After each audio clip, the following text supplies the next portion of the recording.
Pandian store serial இன்னைக்கான எபிசோடில் நம்ம தங்கமயில பார்க்குறதுக்காக நம்ம ராஜி வராங்க. அப்போ ராஜிக்கிட்ட ரொம்ப ஃபீல் பண்ணி பேசுகிறாங்க. இந்த கல்யாணம் வேண்டான்னு எவ்வளவோ எங்கள் வீட்டுக்கிட்ட சொன்னேன், எங்கள் வீட்டில் உள்ளவங்க தான் கேட்கல, எங்கள் அம்மா தான் இவ்வளோ பொய் சொன்னாங்க.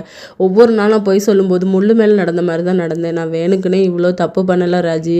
நான் இவங்களை ஏமாற்றணும்னு நினைக்கல. இந்த கல்யாணம் வேண்டான்னு கூட சொல்லி பார்த்தேன். உன் தங்கச்சி இருக்கான்னு சொல்லி தான் என்ன கல்யாணம் பண்ணி வச்சாங்க.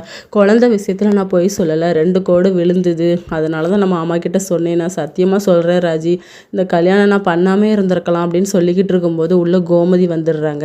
இப்போவும் நீ உன்னை பற்றி தானே யோசிக்கிற, உனக்கு கொஞ்சமாச்சும் அறிவு இருக்கா?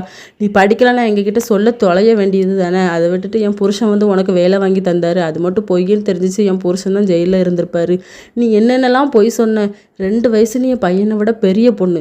அது என் பையனுக்கு எவ்வளோ கஷ்டம் தெரியுமா? என் பையன் அப்பாவி, அவன் எதுவுமே நாங்கள் சொல்கிறத தான் கேட்பான். உன்னை போய் நாங்கள் பார்த்து கல்யாணம் பண்ணி வச்சோமே, உன்னை நான் சும்மா விட மாட்டேன், உன் குடும்பத்தையே சும்மா விட மாட்டேன்னு சொல்லிட்டு போவாங்க. இவங்க தேம்பி அழுவாங்க. இன்னொரு பக்கம் பாண்டியன் கிட்ட ஃபீல் பண்ணி பேசிகிட்டு இருப்பாங்க கோமதி. சரவணன் பக்கத்தில் தூங்கிட்டு தான் இருப்பார். அரசியும் வருவாங்க. அப்போ அவங்களும் ஃபீல் பண்ணிக்கிட்டு இருக்கும்போது சரி ஒன்றும் இல்லை அப்படின்னு சொல்லி பாண்டியன் பக்கத்தில் படுக்க வைப்பார்.